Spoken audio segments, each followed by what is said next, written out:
Hello my dear students, I hope you all are fine. So आज के इस video में मैं आपके लिए लेकर आई हूँ आपके MED 002 के इम्पॉर्टेंट क्वेश्चंस को। यहाँ पर जो भी क्वेश्चंस हम लोग डिस्कस करेंगे वो जुलाई एंड दिसंबर दोनों सेशन के स्टूडेंट्स के लिए इम्पॉर्टेंट हैं। MED 002 जिसके अंदर आप लोग एनवायरनमेंट एंड सस्टेनेबल डेवलपमेंट के बारे में पढ़ते हैं, ये पेपर आपका MA पॉलिटिकल साइंस में भी होता है।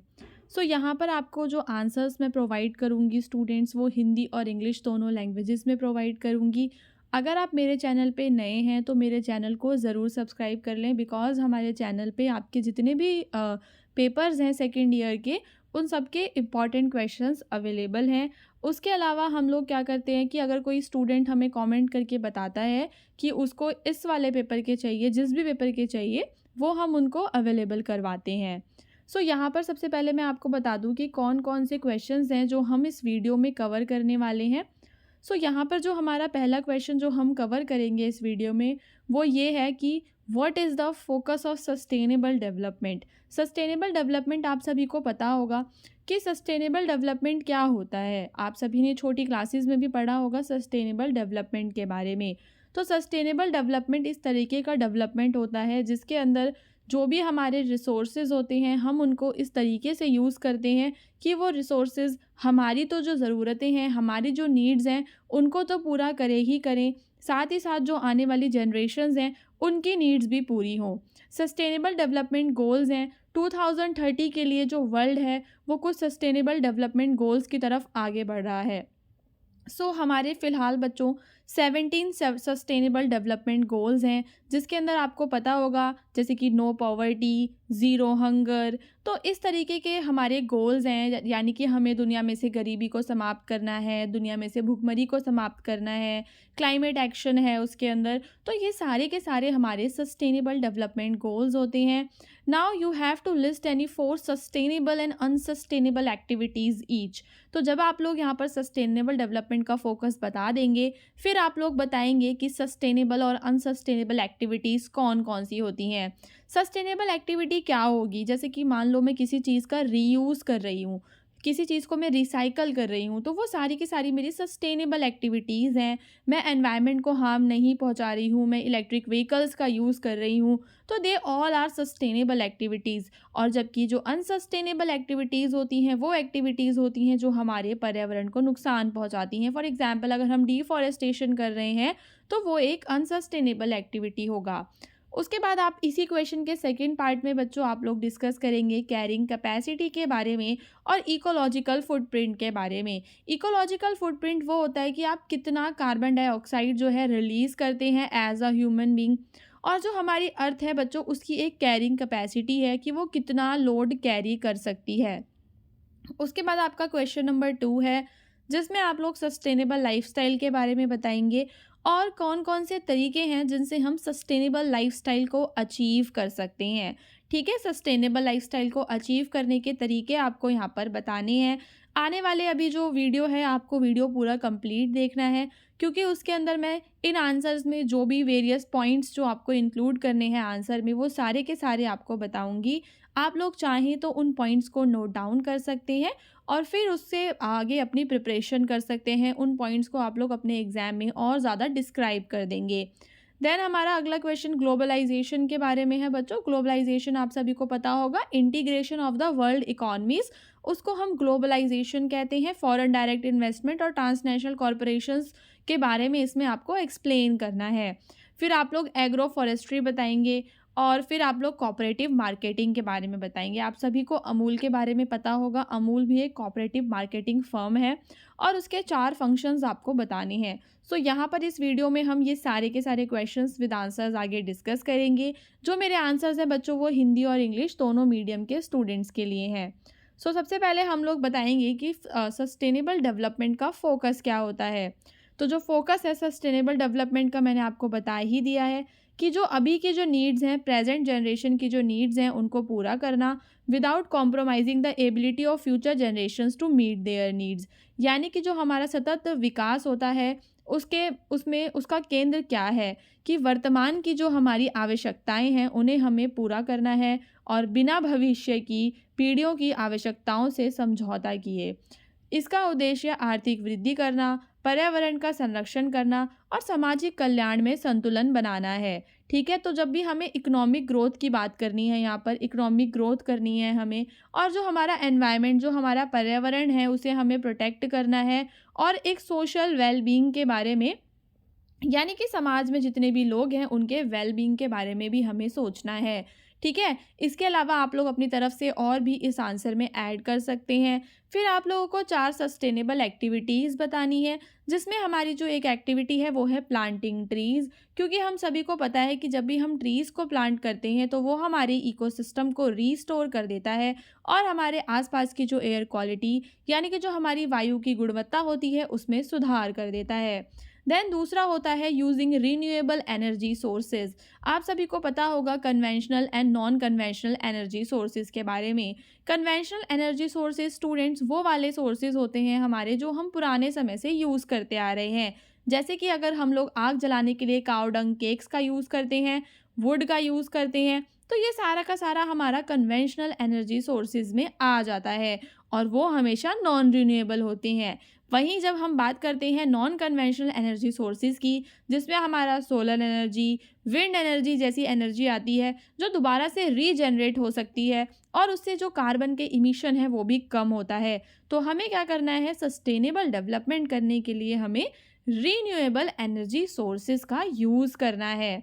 सो पहली हमारी सस्टेनेबल एक्टिविटी क्या है, ट्रीज़ को प्लांट करना। देन हमारी जो दूसरी एक्टिविटी है वो है नवीकरणीय ऊर्जा का उपयोग करना। फिर है हमारा वेस्ट को रिसाइकल करना। ये मैंने अभी आपको स्टार्टिंग में भी बताया था कि अगर मैं अपने वेस्ट को रिसाइकल कर लेती हूँ, ठीक है, जो भी हमारा किचन का वेस्ट होता है या जो भी एक्स्ट्रा वेस्ट होता है, जो भी हमारा वेस्ट है, अगर हम उसको रिसाइकल कर लेते हैं, कचरे को अपने कम कर लेते हैं, तो इससे हम प्राकृतिक संसाधनों की बचत करते हैं। तो वेस्ट को रिसाइकल करना भी एक तरीके की सस्टेनेबल एक्टिविटी है और हमें सस्टेनेबल एग्रीकल्चर की तरफ बढ़ना चाहिए। ये वाला पॉइंट भी आप लोग अपने आंसर में इंक्लूड कर सकते हैं। सस्टेनेबल एग्रीकल्चर का मतलब होता है ऑर्गेनिक फार्मिंग करना, कम से कम हम लोग इंसेक्टिसाइड्स और पेस्टिसाइड्स का यूज़ हमें कम करना है और क्रॉप रोटेशन करते जाना है, क्योंकि जो क्रॉप रोटेशन होती है उसके कारण जो सॉइल की फर्टिलिटी है वो हमेशा बनी रहती है। हमेशा हमें अपने लैंड पर सेम तरीके की क्रॉप नहीं उगानी चाहिए, बिकॉज उससे जो हमारी सॉइल होती है उसकी उर्वरता ख़त्म हो जाती है, क्योंकि वो सेम तरीके की क्रॉप बार बार हमारी सॉइल में से सेम तरीके के जो मिनरल्स एंड न्यूट्रिएंट्स होते हैं उनको एब्जॉर्ब कर लेती है। अब हमें यहाँ पर 4 ऐसी अनसस्टेनेबल एक्टिविटीज़ बतानी है, जिसमें आपके सबसे पहले बच्चों डिफॉरेस्टेशन है। आप सभी को पता होगा डिफॉरेस्टेशन का मतलब होता है बच्चों वनों की कटाई करना। तो वनों की कटाई करना एक बहुत ही ज़्यादा बड़ी अनसस्टेनेबल एक्टिविटी है जिसको वर्ल्ड में हर कोई करता चला जा रहा है। वनों के बारे में कोई सोच ही नहीं रहा। सो यहाँ पर हम लोगों को क्या करना है स्टूडेंट्स, ज़्यादा से ज़्यादा ट्रीज़ लगाने हैं ताकि जो डिफॉरेस्टेशन की वजह से जो हमारा अर्थ है, जो हमारा एनवायरनमेंट है वो ख़राब हो गया है, वो ठीक हो सके। तो यहाँ पर हमारी जो पहली अनसस्टेनेबल एक्टिविटी है वो क्या है, वो है हमारा डिफॉरेस्टेशन। डिफॉरेस्टेशन की वजह से हमारी बायोडाइवर्सिटी का बहुत ही ज़्यादा लॉस हो रहा है। बायोडाइवर्सिटी के अंदर आपके सारे के सारे फ्लोरा एंड फौना आ जाते हैं, जो भी आपके प्लांट्स, एनिमल्स, इंसेक्ट्स हैं, ट्रीज़ हैं, श्रब्स हैं, they all come under biodiversity, यानी कि उसको हम हिंदी में जैव विविधता कहते हैं। तो वनों की कटाई की वजह से जैव विविधता की हानि हो रही है और जलवायु में बहुत ही ज़्यादा परिवर्तन आ रहा है। जलवायु परिवर्तन से आप लोग क्या समझते हैं? जलवायु परिवर्तन का क्या मतलब होता है स्टूडेंट्स? अब देखो, आप सभी ने देखा होगा कि जो पहले जो हमारा अर्थ का टेम्परेचर रहता था वो इतना ज़्यादा नहीं बढ़ता था। तो ये भी एक तरीके का जलवायु परिवर्तन है, ग्लोबल वार्मिंग हो रही है ना? और जो मतलब विंटर्स हैं वो जब से शुरू होती थी उसका टाइम आगे बढ़ गया है, समर्स ज़्यादा लंबे समय तक होने लग गई हैं और रेनी सीजन भी अपने टाइम से नहीं आता। तो these all are climate change actions, ठीक है। देन हमें एक्सेसिव प्लास्टिक यूज़ करते हैं जब हम, तो वो भी एक तरीके की अनसस्टेनेबल एक्टिविटी होती है, बिकॉज जो आपकी प्लास्टिक होती है स्टूडेंट्स, उसको डिकम्पोज होने में जो माइक्रो ऑर्गेनिजम्स होते हैं, आप सभी को पता होगा कि जो माइक्रो ऑर्गेनिजम्स होते हैं वो वर्क करते हैं as cleaning agent of the environment. तो हमारे जो माइक्रो ऑर्गेनिजम्स होते हैं वो प्लास्टिक को कभी भी डिकम्पोज नहीं कर पाते, जिसकी वजह से जो प्लास्टिक है एक लॉन्ग टर्म में एनवायरनमेंट को पॉल्यूट कर देती है और दीर्घकालिक पर्यावरण को प्रदूषित कर देती है। उसके बाद हमारा आता है ओवर फिशिंग। सो जो ओवर फिशिंग है उसका मतलब है ज़्यादा से ज़्यादा हम क्या कर रहे हैं, मछलियों को पकड़ने की कोशिश कर रहे हैं, जिससे कि जो मछलियाँ हैं उनकी मात्रा समुद्र के अंदर कम होती चली जा रही है। तो इसकी वजह से जो हमारा समुद्री पारिस्थितिकी तंत्र है वो बाधित हो गया है और मछली की आबादी कम हो गई है। दूसरा है हमारा फोर्थ जो है वो है आपका फॉसिल फ्यूल्स को बर्न करना। तो जो भी हमारे फॉसिल फ्यूल्स होते हैं, अगर हम उन्हें बर्न करते हैं तो उसकी वजह से बहुत ही ज़्यादा एयर पॉल्यूशन हो जाता है और ग्लोबल वार्मिंग हो जाती है। सो ये थी हमारी 4 अनसस्टेनेबल एक्टिविटीज़, और इससे पहले मैंने आपको 4 सस्टेनेबल एक्टिविटीज़ बताई थी जो कि हमारे पहले क्वेश्चन में हमसे पूछा गया था। ठीक है, अब बच्चों हम लोग डिस्कस करेंगे हमारा दूसरा क्वेश्चन। ठीक है, दूसरा क्वेश्चन क्या था जिसमें हमें कैरिंग कैपेसिटी के बारे में बताना था कि कैरिंग कैपेसिटी क्या होता है। सो आप सभी को काफ़ी ज़्यादा ध्यान से सुनना है, बिकॉज ये थोड़ा सा मतलब वैसे तो बेसिक ही है पर कुछ बच्चों के लिए न्यू भी हो सकता है। तो कैरिंग कैपेसिटी का मतलब होता है the maximum population size of a species that an environment can sustain. तो अब देखो, मान लो कि एक छोटा सा पॉन्ड है। ठीक है, तो एक पॉन्ड है, उसके अंदर कितनी फिशेस रह सकती हैं? तो एक कुछ ना कुछ तो ऐसा नंबर होगा ना जितनी फिशेस रह सकती हैं। मान लो कि कोई पॉन्ड है जिसके अंदर मैक्सिमम 100 फिशेस रह सकती हैं, तो वो उस पॉन्ड की क्या हो जाएगी, कैरिंग कैपेसिटी हो जाएगी कि मैक्सिमम पॉपुलेशन साइज उसमें कितना किसी भी स्पीशीज का रह सकता है बिना पॉन्ड के रिसोर्सेज खराब हुए।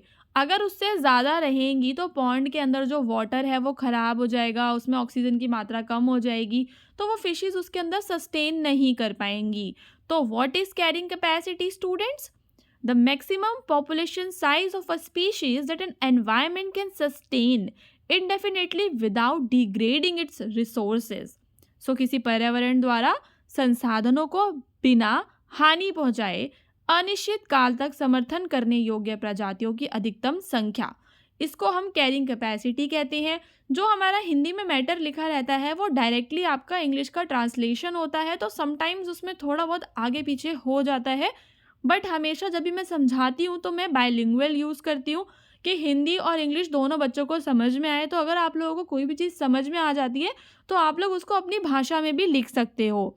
फिर आपको एक एग्जाम्पल देना है कि जो एक फॉरेस्ट है वो एक लिमिटेड नंबर ऑफ डियर्स को ही तो रख सकता है। अगर उसमें डियर्स बहुत ज़्यादा आ जाएंगे तो वहाँ पे जो रिसोर्सेज है, फूड है, वाटर है, वो तो रन आउट हो जाएगा, समाप्त हो जाएगा। तो आई होप कि आप समझ रहे होंगे कि कैरिंग कैपेसिटी क्या होता है, कि मैक्सिमम कितना कोई भी जो एनवायरनमेंट है वो सस्टेन कर सकता है। अब दूसरा कॉन्सेप्ट है आपका इकोलॉजिकल फुटप्रिंट्स। सो इकोलॉजिकल फुटप्रिंट्स का मतलब है the amount of natural resources required by an individual. अगर मैं एक इंडिविजुअल हूँ, मैं एक इंसान हूँ, तो मेरे को कितने अमाउंट का नेचुरल रिसोर्स लग रहा है या हमारी कम्युनिटी को या हमारी कंट्री को अपने लाइफस्टाइल को सस्टेन करने के लिए, तो वो हमारा इकोलॉजिकल फुटप्रिंट होता है। सपोज कोई बंदा है जो कार को रेगुलरली यूज़ करता है तो उसका इकोलॉजिकल फुटप्रिंट ज़्यादा होगा, और वहीं जो व्यक्ति एक साइकिल का इस्तेमाल करता है उसका इकोलॉजिकल फुटप्रिंट उससे कम होगा। तो किसी व्यक्ति, समुदाय या देश द्वारा अपनी जीवन शैली को बनाए रखने के लिए आवश्यक प्राकृतिक संसाधनों की मात्रा आपका पारिस्थितिकी पदचिन्ह कहलाता है। तो जो व्यक्ति नियमित रूप से बच्चों कार का उपयोग करता है उसका पारिस्थितिकी पदचिन्ह साइकिल चलाने वाले की तुलना में ज़्यादा होता है। देन फिर आपका आ जाता है कि सस्टेनेबल लाइफस्टाइल क्या होता है। ठीक है, और आपको बताने हैं various aspects to achieve a sustainable lifestyle. Then आप ग्लोबलाइजेशन को बताओगे और फॉरेन डायरेक्ट इन्वेस्टमेंट और ट्रांसनेशनल कॉरपोरेशन को बताओगे। तो ये सारी की सारी बच्चों जो टर्म्स है ना, ये सारी टर्म्स इंपॉर्टेंट हैं। इन्हीं में से घुमा फिरा के आपसे क्वेश्चन पूछा जाता है।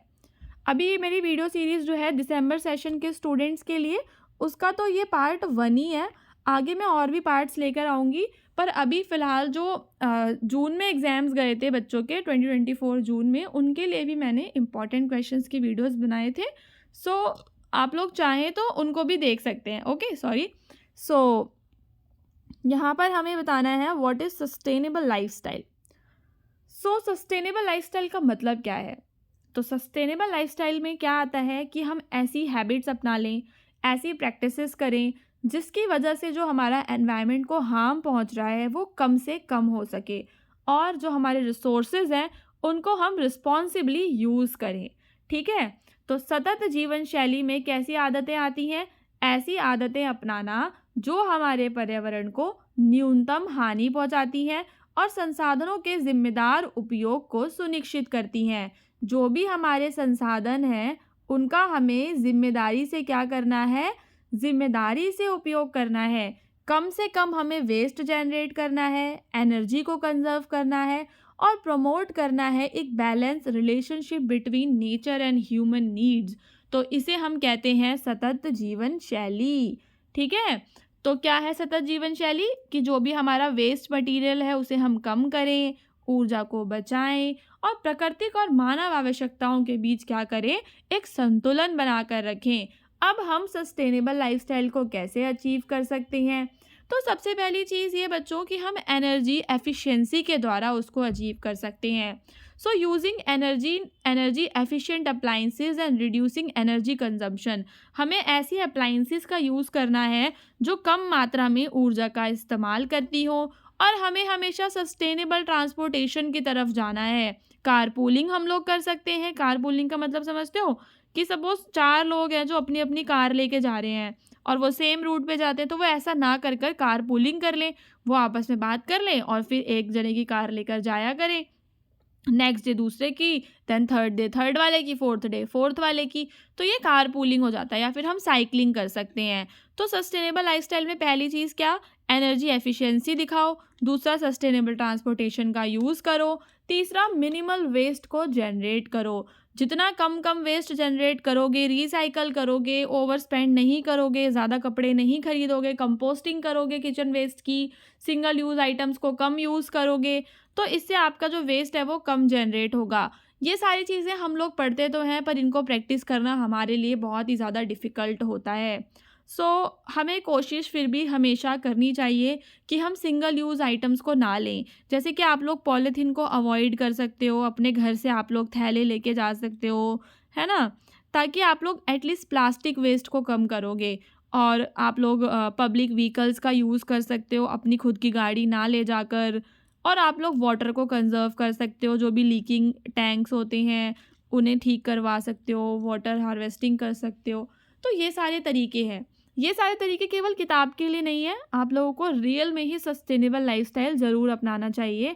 इसके बारे में ज़रूर सोचना चाहिए और सस्टेनेबली हमें कंज्यूम भी करना है। हमें ऐसे प्रोडक्ट्स का यूज़ करना है जो प्रोडक्ट्स इको फ्रेंडली हो और लोकल बिजनेसेस से हम लोग उन्हें खरीदें। अब चलते हैं हमारे दूसरे टॉपिक पे, ग्लोबलाइजेशन क्या होता है। तो ग्लोबलाइजेशन हमने MED 008 में भी पढ़ा है। तो ग्लोबलाइजेशन का मतलब होता है increasing interconnectedness and integration of world economies, culture and society. जो वर्ल्ड की सारी इकोनॉमीज़ हैं, जो वर्ल्ड की सारी कंट्रीज़ हैं, वो आपस में इंटीग्रेट हो जाएं, आपस में जुड़ जाएं। ठीक है, through trade, communication and technology के द्वारा। जैसा कि आप लोग अभी देख भी सकते हो, आप लोग इंडिया में देख सकते हो कि इंडिया में अलग अलग कंट्रीज़ की चीज़ें हमें मिलती हैं, अलग अलग कंट्रीज़ का कल्चर देखने के लिए मिलता है ना? कम्युनिकेशन टेक्नोलॉजी वहाँ की हमारे इंडिया में आ जाती है। तो ये सब कैसे संभव हो पाया है? तो ये सब जो है वो संभव हो पाया है आपके वैश्वीकरण के द्वारा। अब फॉरेन डायरेक्ट इन्वेस्टमेंट क्या होता है? फॉरेन डायरेक्ट इन्वेस्टमेंट इंपॉर्टेंट है, जैसे कि investment made by a company और individual from one country into business interest in another country. जैसे कि मैं अपनी कंट्री से दूसरी कंट्री में जाकर वहाँ पर क्या कर रही हूँ? इन्वेस्ट कर रही हूँ अनदर कंट्री में जाकर, तो वो मेरा फॉरेन डायरेक्ट इन्वेस्टमेंट कहलाएगा।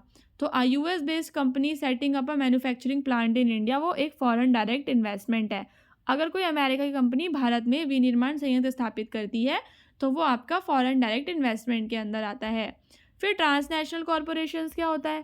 तो ट्रांसनेशनल कॉरपोरेशन क्या होता है कि जो मल्टीपल कंट्रीज़ में काम करते हैं।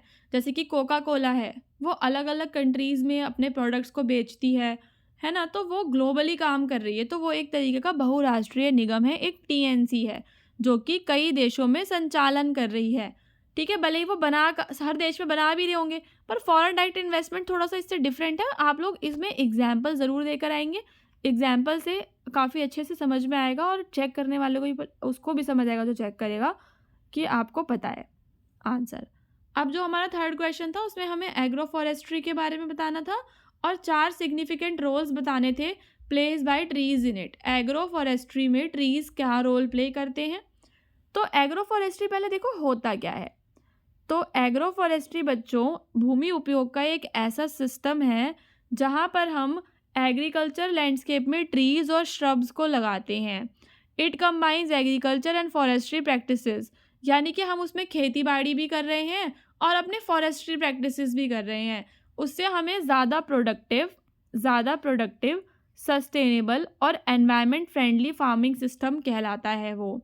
तो कृषि वनीकरण क्या होता है। कृषि वनीकरण एक भूमि उपयोग प्रबंधन प्रणाली है जिसमें कृषि परिदृश्यों में पेड़ों और झाड़ियों को शामिल किया जाता है। क्या है कृषि वनीकरण। एक भूमि उपयोग प्रबंधन की प्रणाली है जिसमें कृषि परिदृश्यों में पेड़ों को और झाड़ियों को शामिल किया जाता है। हम उसमें पेड़ भी लगाते हैं और झाड़ियाँ भी लगाते हैं। यह कृषि और वनीकरण प्रथाओं को मिलाकर अधिक उत्पादक, सतत और पर्यावरण अनुकूल खेती प्रणाली बनाता है। अब 4 सिग्निफिकेंट रोल्स बताने हैं। क्वेश्चन में भी पूछा गया था कि आप लोगों को बताना है कि जो ट्रीज़ हैं वो एग्रो फॉरेस्ट्री में क्या रोल प्ले करते हैं। तो पहली चीज़ जो है बच्चों वो ये है कि जो ट्रीज़ है वो सॉइल कंजर्वेशन का काम करते हैं। सॉइल कंजर्वेशन का मतलब क्या होता है। मृदा के अपरदन को बचाना। अपरदन यानी कि सॉइल इरोजन। जब भी क्या होता है कि जो हवा होती है वो हवा की वजह से जो मिट्टी होती है या पानी की वजह से जो मिट्टी होती है वो बहकर एक स्थान से दूसरे स्थान पर चली जाती है और वहाँ पर सॉइल इरोड हो जाता है। तो जो ट्रीज़ हैं, ट्रीज़ की जो जड़ें हैं वो सॉइल को बांधे रखती हैं और मृदा के अपरदन को रोकती हैं। तो पहला फ़ायदा क्या है, मृदा का संरक्षण है। और दूसरा है सॉइल की फर्टिलिटी को इम्प्रूव करना।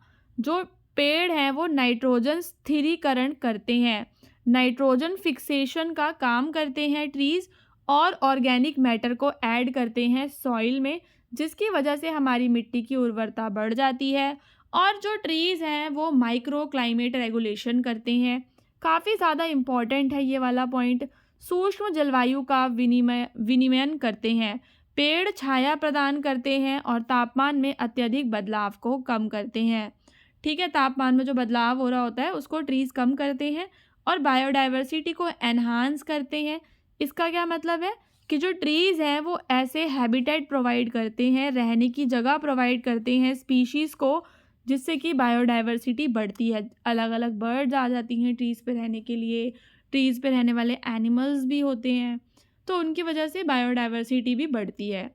अब हमारा है कि कोऑपरेटिव मार्केटिंग क्या होता है। कोऑपरेटिव मार्केटिंग क्या है बच्चों, एक तरीके का ऑर्गेनाइज्ड एफर्ट होता है जहाँ पर जो प्रोड्यूसर्स हैं वो ज्वाइन करते हैं मार्केट प्रोडक्ट्स को collectively. It helps small scale producers access better price, reduce market cost and compete in large market. So इसको आप लोग ऐसे समझ सकते हो कि कई सारे छोटे छोटे उत्पादक थे, ठीक है। ये मान लो कई सारे छोटे छोटे उत्पादक हैं और ये सारे बेचारे इतने छोटे हैं कि अकेले कुछ नहीं कर सकते। तो ये सब लोग अपना क्या बना लेंगे, एक संगठन बना लेंगे, ठीक है। इन सब ने अपना एक संगठन बना लिया।